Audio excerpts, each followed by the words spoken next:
పండుగ పండుగ పాఠశాల పండుగ పిల్లలంతా చేరి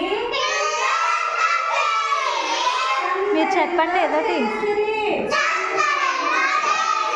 అది కాదు, మీకు ఇచ్చిన పదాలు చెప్పండి.